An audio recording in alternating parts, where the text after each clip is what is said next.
television set, cutting down the cost of governance in Nigeria. And you can also be part of this discussion this morning by just dialing the number that is displayed in front of your TV set. And we have with us as guests this morning Engineer Bertrand Asebe. He is a public affairs analyst, and also Barrister Chris Arokwe, both public affairs analysts. These are the people we have to help us look at the topic, cutting down the cost of governance in Nigeria. And we are glad to have you all in the studio this morning. Good morning to you. Good morning. And also, good morning. Glad to have you here Thank this you. morning. Yes, Of course. you're welcome. All right. Quickly, last week, after the details of passage of the 2.17 trillion naira as a supplementary budget, a lot of criticism emerged from Nigerian citizens of this country who are passing through a lot, knowing how we are facing the harsh economy realities we are facing in our country nowadays. And now, many Nigerians are considering that after the details of what is contained in that supplementary budget was revealed, they saw it as an extravagant kind of spending. Now, some of the details that was revealed, we saw where they said they allocated 5 billion naira for the purchase of a yacht. And then we saw 2.9 billion naira on cars at the State House. To replace cars at the State House. We also saw 1.5 billion naira for new cars for the office of the First Lady, and so many other things. Now the question is, so many people have been asking the question, supplementary budget. We already have barely 2 months to, bid 2023 goodbye, and the process for the 2024 budget is already on ground. Why having supplementary budget in the month of November? Why would the House actually approve that supplementary budget now? What's the rush? Why can't we wait and, incorporate all those things in 2024 budget? Let's start from there. Well, thank you for this very important issue and topic. Basically,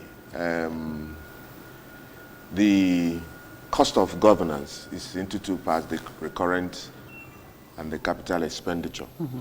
And to have a vibrant economy, you try to balance between the recurrent and the capital expenditure. It is also deemed that the recurrent should always be below yeah, the capital expenditure. But when the capital expenditure is targeted at luxury end, it doesn't promote production, it doesn't promote internal healing of a battered economy. It only goes to the welfare of a few, to the luxury, to the joy of celebration of the people who are governing us. The money is in these supplementary budgetary appeal or allocation to the Senate. None of it is actually targeted at revamping the economy.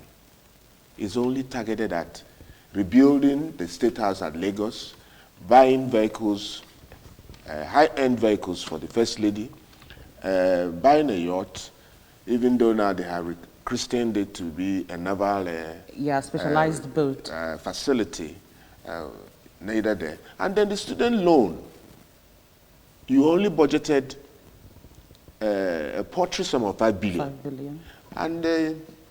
And you know what it is. That kind of money will not touch the gap between the poor and the rich in the educational sector. And you have the guts to use or try to use the 5 billion for purchase of a luxury item that stays at the sea, contributing nothing to the economy, except the joyful expectations and aspirations of the president and his family. And it is a sad thing, and it's a thing of sad note, that of all of this, our people, our leadership have learned nothing. That this is a time for austerity, that this is a kind of time nations are grappling with how do we get out of the woods, how do we get out of this economic quagmire, how do we elevate our people and remove them from such institutional poverty. So what we now rather choose is to spend on the whims and caprices of the leadership how can the cost of governance be curtailed or brought down into reasonable levels to enable economic emancipation of our people and the economy? It is far-fetched. It's not going to work. Okay, let's come to you, Engineer Bertrand. Nigerians, of course, they are now accusing the executive, in fact, the presidency, our leaders of Prof. Lee Casey, now extravagant kind of spending. Even though that the presidency has come out to, explain that some of this allocation we are talking about, like he just explained that the yacht is just for naval use. And then we talked about the cars that are going to be purchased for the office of the First Lady. Now, the presidency, they have come out to, say that it's not just for one person to enjoy, it's for a whole lot of people. Now, do you think that this explanation from the presidency, the executive arm of government, justify this humongous amount of money being, allocated for different things? Thank you. First, there is a fundamental failure, miscalculation, misappropriation, and wrong placement of priority in the whole philosophy. What they did simply shows that they are not in tandem on ground with the realities facing the country. They simply behaved completely strangely, not reflecting the demand of the time. We have been in different classes of hardship, and different presidents introduce a policy, a system to address it. In those days, there was what they call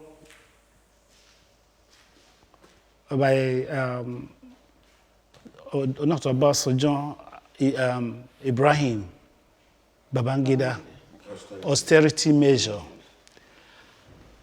To show the real commitment, there are certain items that were banned.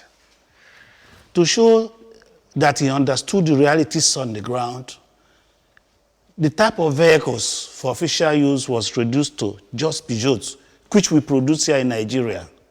That is a pragmatic approach to the situation on ground. So from what these people did has simply exposed their weakness. They are indolent and insensitive to people's suffering. Okay? So that's just what they have exhibited. Not that they didn't know what to do, but their gullibility and hyper-politicking, because everything is politicized. But there is time for governance. You remove that cap of politics, go into governance and put on the governance. Look at inwards. What actually do we need to survive?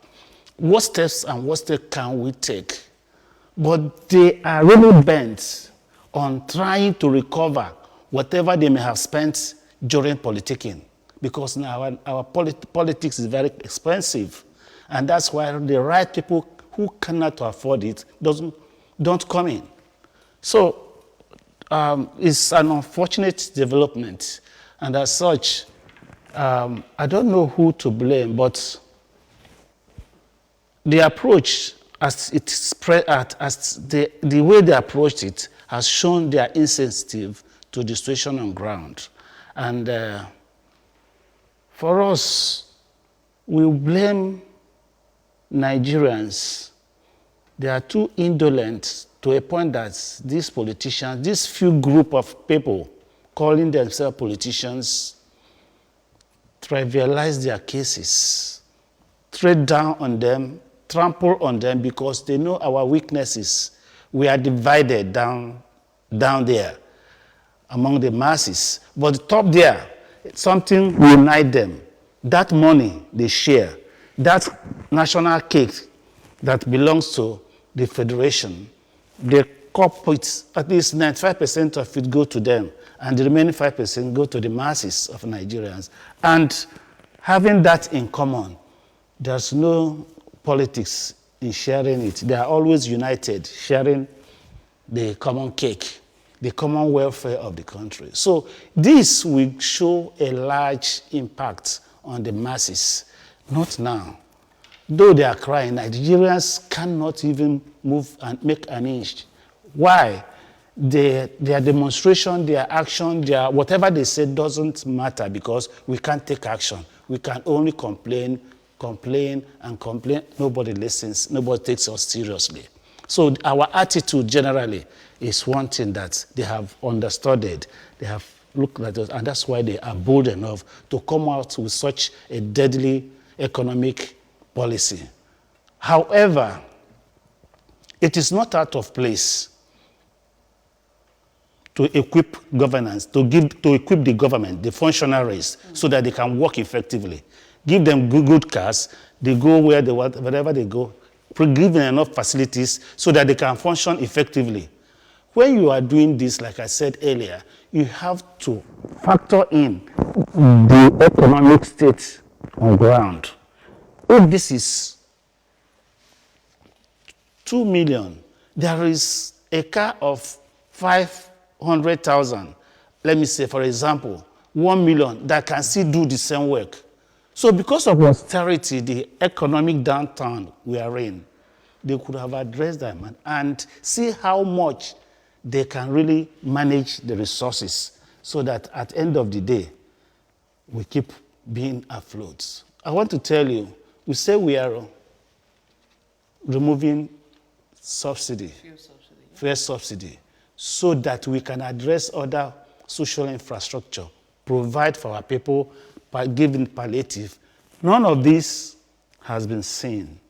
Yet, our politicians, when I say politicians, our leaders are living in affluence and kept planning, superb gifts for themselves. So this doesn't show that they are completely insensitive. They are not simply willing to address the problem of the nation. Thank you. You made mention of the removal of fuel subsidy, and one would think that now that fuel subsidy has been removed, that a whole lot of positive things will start happening in Nigeria, especially the poor masses will start, feeling the impact or the effect of the removal of the subsidy. But I mean, the reverse is the case.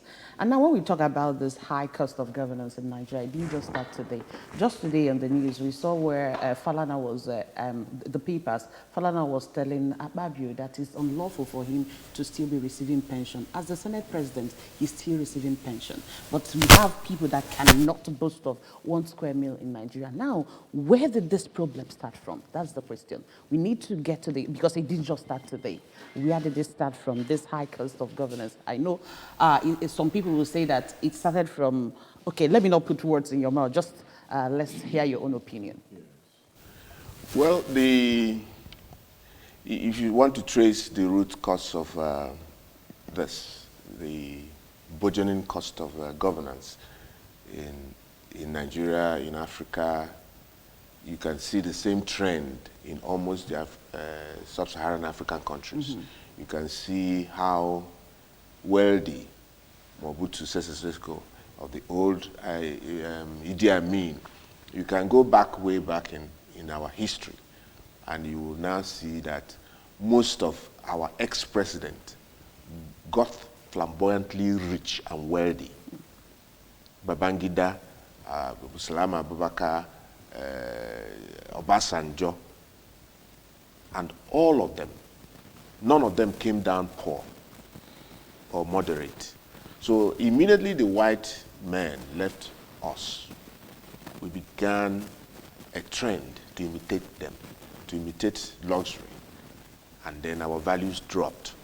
We now began to see corruption, first signs of corruption. So it actually began way back in the 60s. There were stories of even in Nnamdi Azikiwe going on trial over certain issue of funding of the ACB and all the rest of it. And K.O. Mbadiwe, the other rich man from Edo State, they got flamboyantly rich. So it's kind of thing you can trace way back in our gene, in our attitude. Original African man wants to acquire extraordinary wealth to be recognized by his people, to be recognized by his church. So it's something that has long historical antecedent. And tracing it is actually not the point. Or whether we can have an attitudinal change, whether we can cut that history off and begin a new paradigm, a new shift, a new orientation. We have tried it, a new orientation agency, all that and all that. But has it really worked? It was during Obasanjo's time that the first plunge into austerity measure was actually introduced, where he was the military head of state. He banned the use of luxury items, 504 for every government official, and cut down some wages and made sure that everybody, every minister or commissioner lived in modest housing units. And immediately Obasanjo left the shores, those kind of realistic approaches were relaxed. Subsequent government came and even improved on luxury items. The floodgate was thrown open for people to import any type of machinery, vehicle, and all those luxury items. Our factories began to close because we were importing almost everything, and that is why we are here today, that we don't have manufacturing where actually our people will be employed and other indices of development will be improved. And that is why we are where we are. Things have gotten so bad that even the expatriate manufacturing sectors are all virtually dead and leaving the shores to Ghana. So the subsidy that you are talking about does not exist because it's a fictional accounting principle. It doesn't exist. It's just what they use to beautify the elite, to beautify the people who are connected with their governance. So where is the subsidy? Where are they introducing it? In what sector can you feel that there's a pump of a new energy? There's no sector that is receiving any energy. The palliatives are just gone and gone. Nobody talks about palliatives anymore. The labor cannot strike because they get injunctions. So Nigerians their hands are tied. Just like my colleague said, the people are divided by their poverty. We cannot come together, coalesce, and then say, this is wrong. Because we cannot even say it is wrong. The police will breathe down on you, arrest you. That's And so there's no organized sector that will say, this is not it. You cannot even do a sit at home and you'll be justified. How can we allow the Senate to pander to their wishes and caprices, employ their girlfriends as ministers? The Constitution says we may have 36 ministers plus Abuja, but the Constitution didn't say we can have 55, 59, where we are saying we want to cut costs. Osusanya review panel had said, merge all these ministries that are doing the same job, merge the agencies and interministerial agencies, those ones that are not relevant at all, bought for pilgrimage, bought for Christian pilgrimage, bought to Jerusalem, all these things are capitals, capitals for sleeching Nigerians, for eating our money. And when you have a minister for petroleum, you have minister of state. Minister for blue energy, minister for transport. These things are just aggrandizements. Aggrandizement. Minister for humanitarian something, minister for women, then minister for youth, and minister for sports. These things are just mere, minister for blue economy. These things are just mere empty whims. What does this show? Blue economy. US is running about 12 ministries. The world economy. You just have energy, power, basic agriculture, science, just those small items that you can touch. Now we have Minister for Blue Economy. Somebody will ask, what is really blue economy? Is the sea still blue? These things don't work. So let me just take it there. All right, all right. Let's go back to you, engineer. What do you make out of all this expenditure, any extravagant expenditure of this present administration, owing to the fact that they promised us good governance? And you made mention earlier when you were explaining that our citizens, they don't hold their leaders or the people they elected into position accountable. Now the question is, how do we hold these people accountable? You also mentioned that they know that we just make noise and maybe give it 2-3 weeks, everywhere will just die down. We adjust as usual. Now, when it comes to this, what do we do? This is a particular administration, government that promised us that once they step into power, that they are going to make a lot of changes. But look at where our Naira is today. Look at everything happening. I mean, so how do we hold those people accountable? Yes. Like the caption says, cutting down the cost of governance. And I said, not that they don't know what to do. They are quite aware of what to do. But their greed, their insensitive to people suffering, their unpatriotic attitude has drawn them to that. We say we don't have money to increase staff salary. We don't have money to pay salaries and give subsidy. So you muzzle the masses in order to have surplus for your affluence. So does that reflect the issue on ground? I will blame the masses once again because they are indolent. We are divided by our creed, sentiments of tribes, sentiment of different sports of sentiments. It is what we believe, what we have, what we exhibit that is really pushing us down. If we come together as one, because everybody in this country knows the evils of what they are doing, how much they are suffering, how much they are spending from nothing. That is enough to unite them, to come together and tell them enough is enough.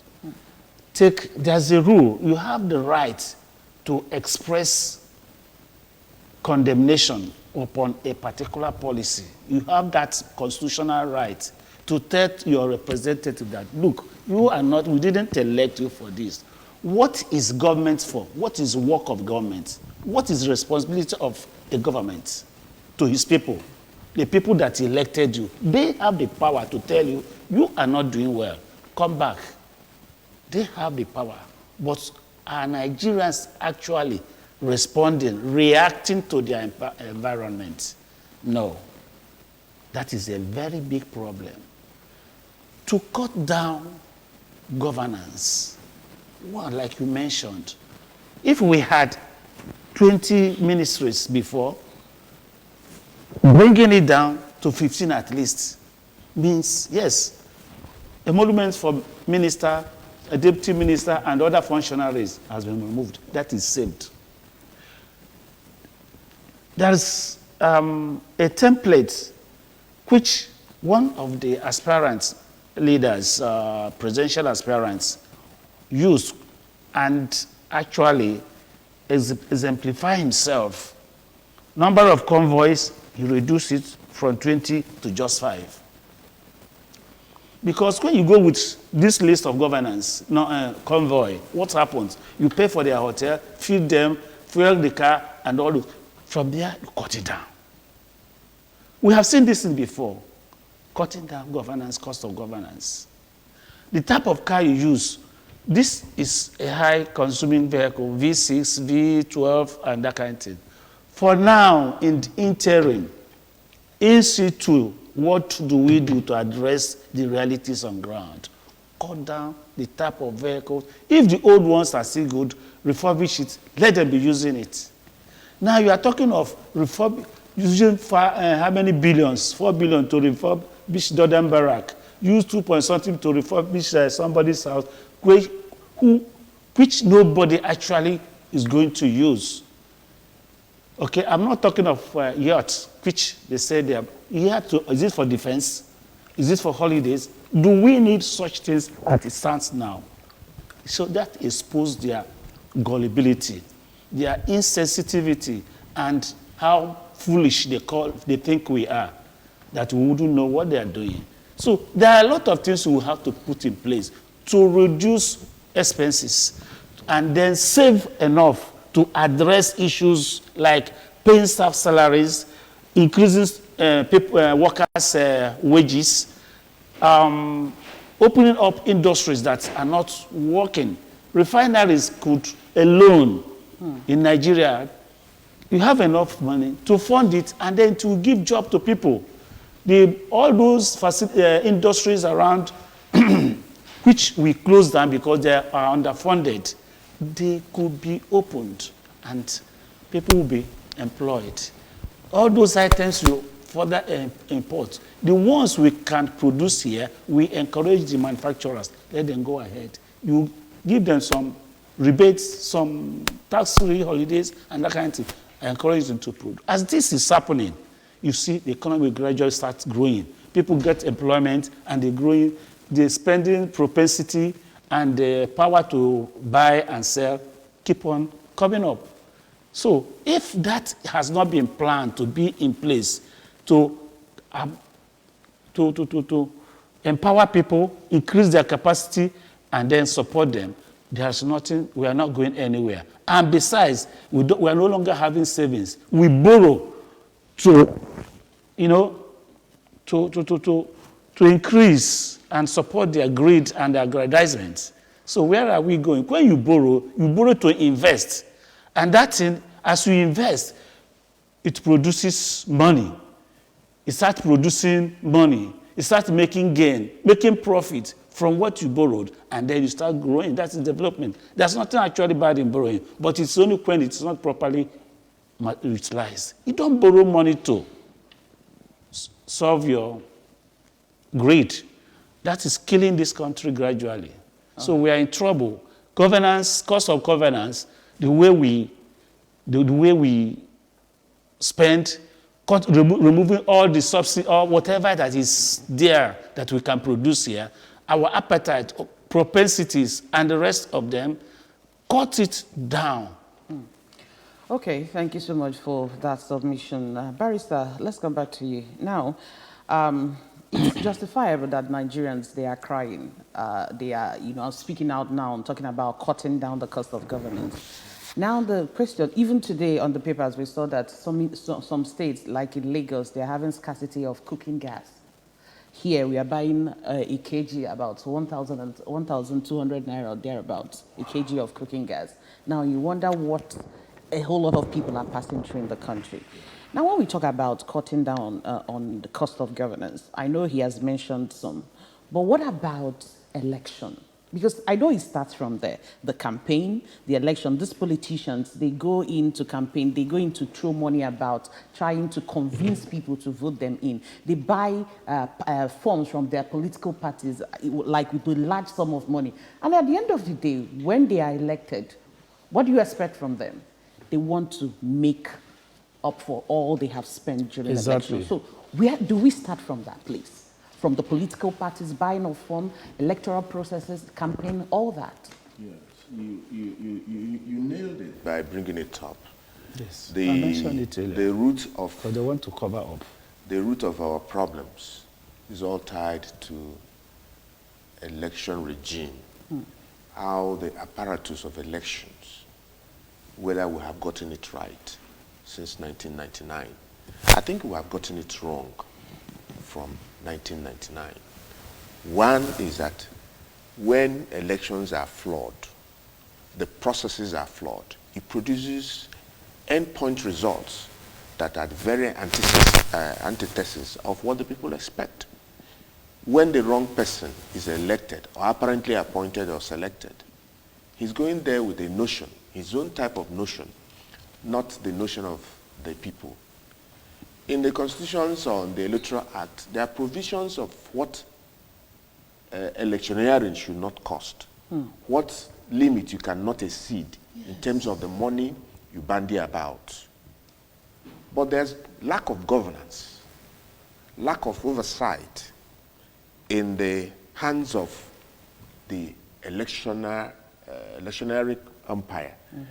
INEC as a body, from one form to the other, from change of name to the other, is supposed to be independent. But has it actually in any manner Been independent. through 1999, through NADECO, FEDECO, and all that, has it ever been that independent, isolated and insulated from the promises of money, corruption? You find out that one thing leads to the other. Because if there are primary oversight by the INEC, most of the things that we went to court would not have been necessary.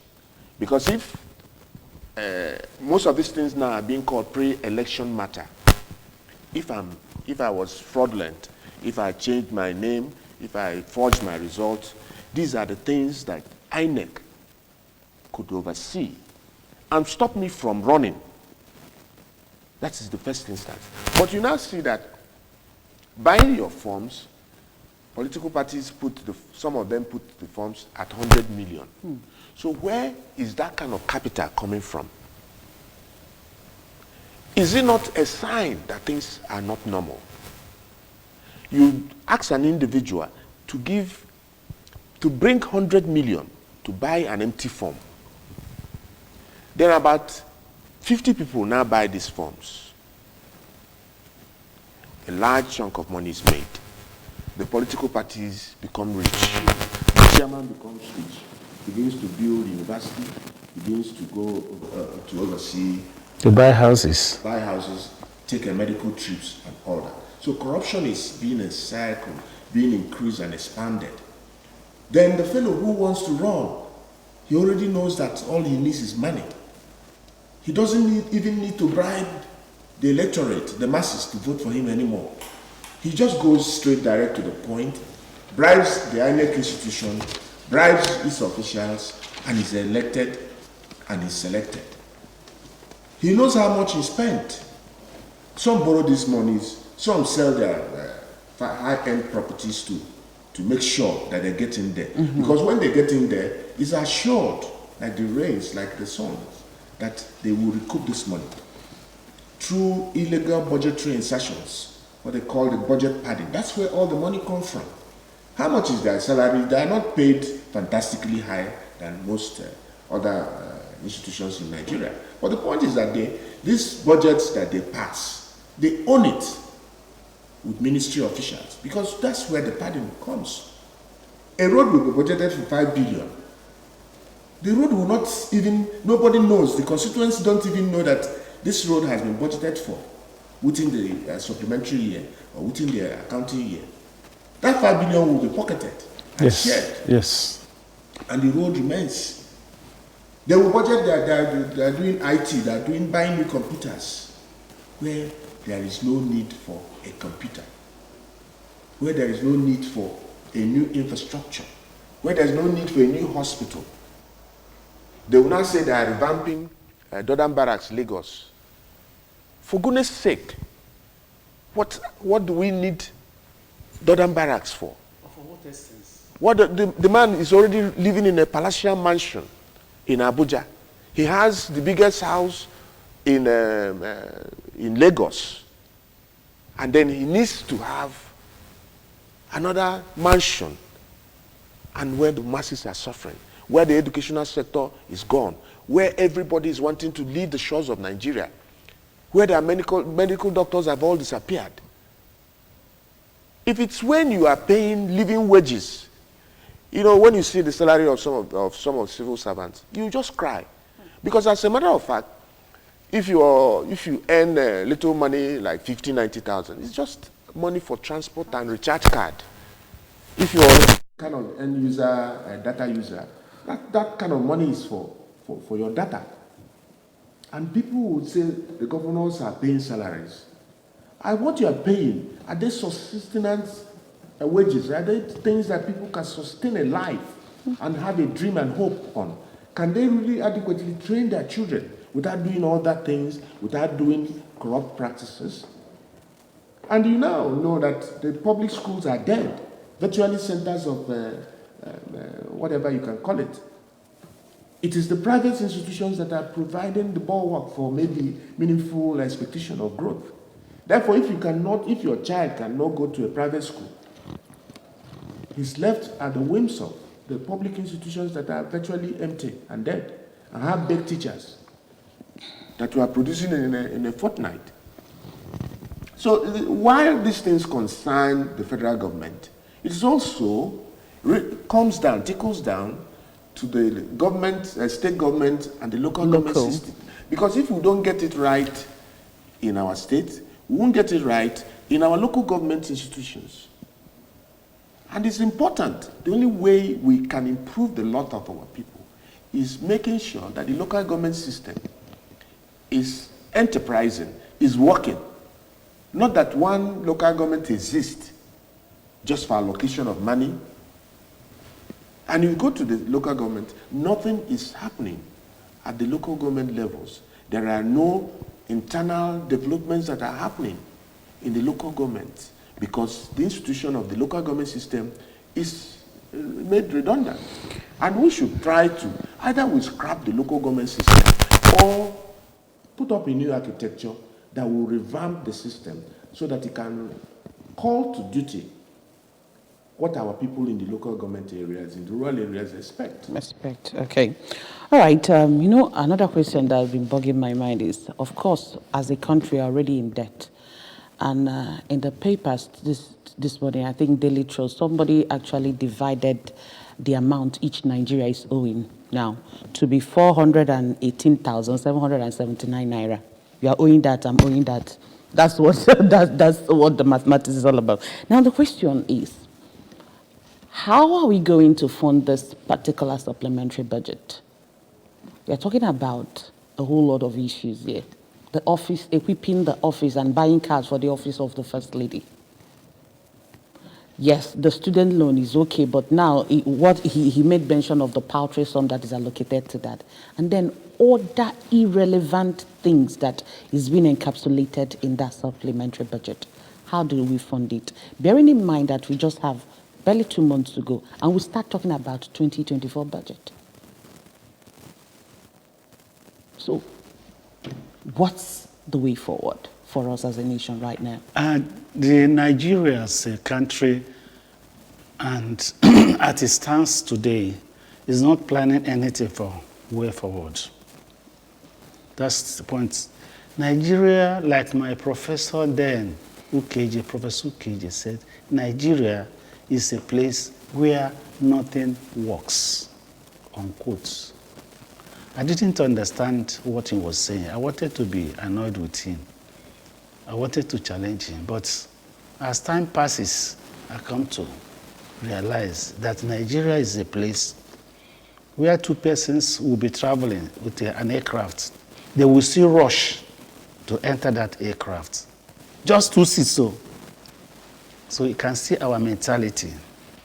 And we have gone with that mentality, that madness, into borrowing.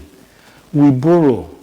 We don't have that governance policy, that commitment, that patriotism to develop and grow the nation. We don't have it. We have all the institutions in this world that Nigeria actually requires to develop it. But none of them is doing her job. They have all been compromised. During the election, during the election, what will you say that actually worked? From the electoral officers to the pattern people voted, the role police played, the role the army played, the role the judiciary played, the officers, who they call electoral officers generally. Did any of them in actual fact play its role judiciously and cleanly? The answer is no. The main players did not do anything other than borrow money on their own, to give to the electorates and use the money to corrupt the officers. And at the end, where he eventually goes in, because he has used his money to bribe through his way, he will simply feel, yes, I brought myself here, not you, the electorates, because your votes doesn't count. And then he start doing, with that notion in him, he doesn't feel your votes count. And therefore, you don't have the right to remove him. But that is not true. They make us to believe that. So how can Nigeria that develops interest in borrowing, not to invest? The economic policy, you borrow to invest in a growing economy, to boost it, that's why you borrow. But if you don't have a growing economy, you don't have a prosperous economic system, business that is ongoing, you don't need to invest in it, because as you invest, it collapses equally. Until you see it growing, then you can now add to boost it, make it more robust, and then you start making your ends. So Nigeria doesn't actually deserve any pity, because they are not actually in any way showing any sign on how to grow the economy, right? So it is unfortunate we are where we are today. In the past, during Obasanjo regime, he adopted a lot of system to boost the economy, reduce cost of governance, and then from there, the world economic system, what do you call it, WTO, World Trade Organization, World Bank, and all of them, Okonjo-Iweala, they have enough excuse, enough reason to come and support Nigeria. And by so doing, Nigeria was able to win over the favor from the World Bank, and most of our debt we have forgotten. But today, how can you plead for somebody who is using billions of naira to refurbish just a house you will live for 4 years or that kind of thing? Does he deserve any pity? Does he deserve any consideration? The person is not. So I'm afraid only God knows who will save Nigeria and who will forgive their debts for them, because there's no pattern, no action in place to show that really we are working towards dissipating our loans. So how can people come in? Okay, we continue with our discussion right here, but quickly, let's get people's opinion on what we are discussing today. That's cutting down the cost of governance, because there are people out there in the street that we interviewed concerning this topic. So let's hear them out. Wow. Life is a collection of moments. This was so much fun for me. Moments so precious, they give us memories that last forever. How can we forget? First graduating student of the year 2019. We did it! Of course. Your big day. We believe in celebrating all of life's special moments. I do. Because we are your spark in every milestone. Saint Laurent. Wanna know what's coming, guys? The free beach ball! I guess I'd better start again. Oh, here we go, everybody. Free beach ball! Yes, guys, there's a free beach ball in every carton of Capri Sun. Get a carton, get a ball. It's time to play some more. Way! Capri Sun. The taste of fun. Wow. Life is a collection of moments. This was so much fun for me. Moments so precious, they give us memories that last forever. How can we forget? First graduating student of the year 2019. We did it! Of course. Your big day. We believe in celebrating all of life's special moments. I do. Because we are your spark in every milestone. Saint Laurent.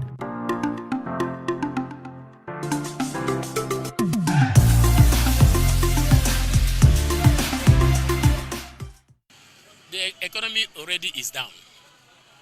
So what the government has to do is they have to go back and readdress so many issues. There are many things to treat in this country before you talk about the economy. The economy is down already. So the government has to go back and do their homework. There's a lot of things to be done. The fuel problem is there. The other problems like cost of food prices, inflation, many things are on the high side. So they have to go back. They made so many announcements that they have released the duty of so many goods. But still, when you go to the market, you see that the price is still there.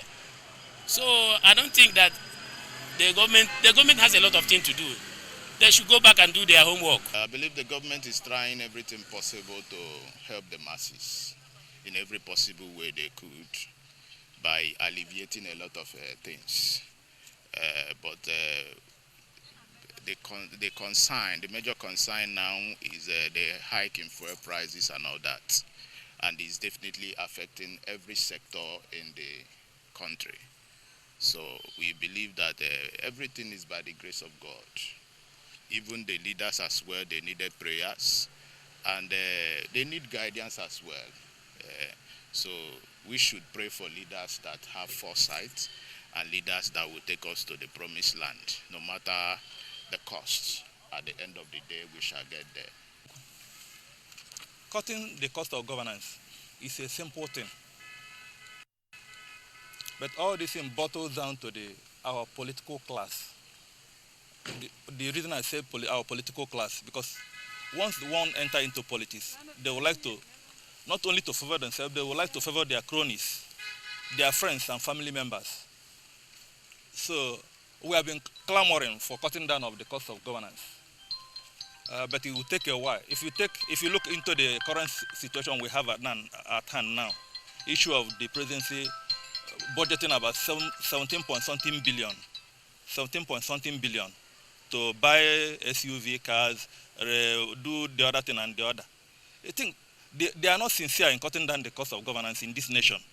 We know what we can do to do that. By reducing the number of SSAs, all this, they are capital intensive in maintaining and in running. People don't travel anymore. People don't use their vehicles anymore. Why? Because of the price of fuel pump. You can no longer buy fuel at the rate they are supposed to be sold. Yet, we provide crude oil in this country. You mentioned something now concerning the money used in buying planes, cars. They run into billions. And yet, when you come down to the civil servants who are doing the work, they are given peanuts to go home with, which is not even enough for them to pay their house rents.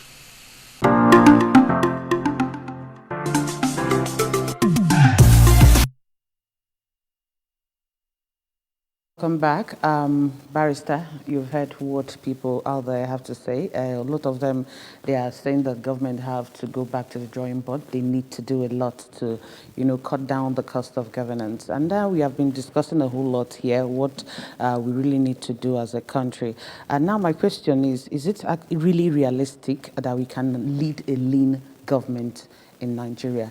Now, if your answer is yes, what do we need to do? Of course, we are a nation that likes to copy a whole lot of things, like copycats, things from the foreign countries abroad and all that. Now, looking at some of the policies that have been put in place in different countries that's outside Nigeria, how they've been managing their government, and it's been impacting positively on the lives of their citizens. What do we need to do as a nation, as a people, to cut down on the cost drastically so that, the effect will trickle down to the man or women at the street? Oh, yeah. Thank you. There's a word I'm picking from you can we run a lean government? What it means is that when you run a lean government, you now will have the recurrent aspect of your cost of governance at a low tide in such a way that you pump up your infrastructural arm of the capital expenditure pattern. Because money that goes to maintenance is now given to infrastructural upliftment.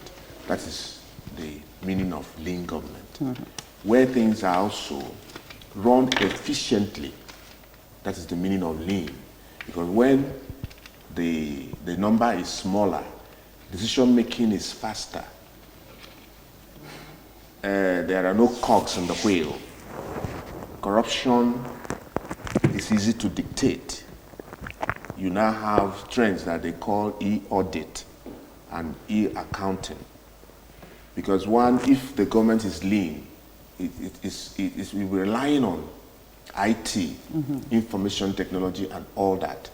Things are done in such a sequence that you can trail the pace, you can trail how this money traveled.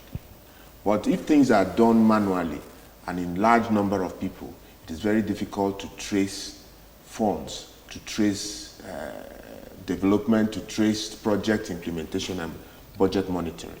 So the idea of a lean government is essentially the way to go. It's an imperative. If you don't start it or think about it, you haven't started. Therefore, what are other countries doing? Where are we having signs of new energy? You can look at Rwanda, what they have done with their own system of economic revamp, lean government, sharper and efficient means of doing things, cost of doing business. Yes. Look at Kenya, look at Pakistan.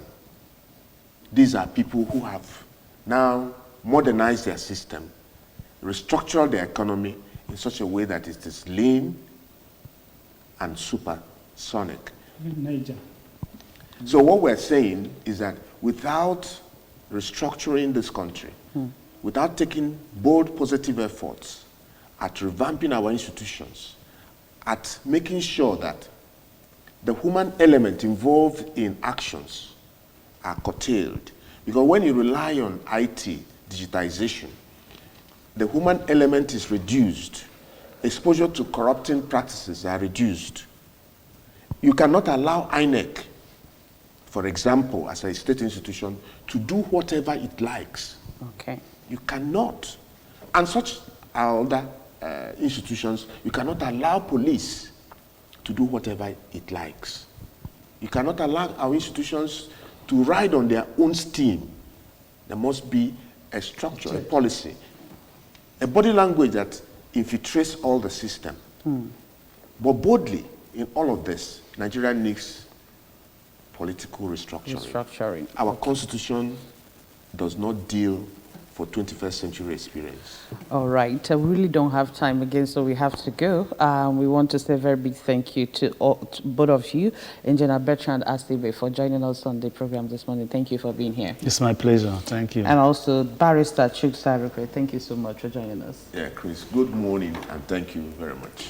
Well, that's it on the show this morning. We want to say a very big thank you to you for being part of it. My name is Chidimma Oramwa. See you again tomorrow. Bye for now. Life is a collection of moments. This was so much fun for me. Moments so precious, they give us memories that last forever. How can we forget? First graduating student of the year 2019. We did it! Of course. Your big day. We believe in celebrating all of life's special moments. I do. Because we are your spark in every milestone. St. Laurent.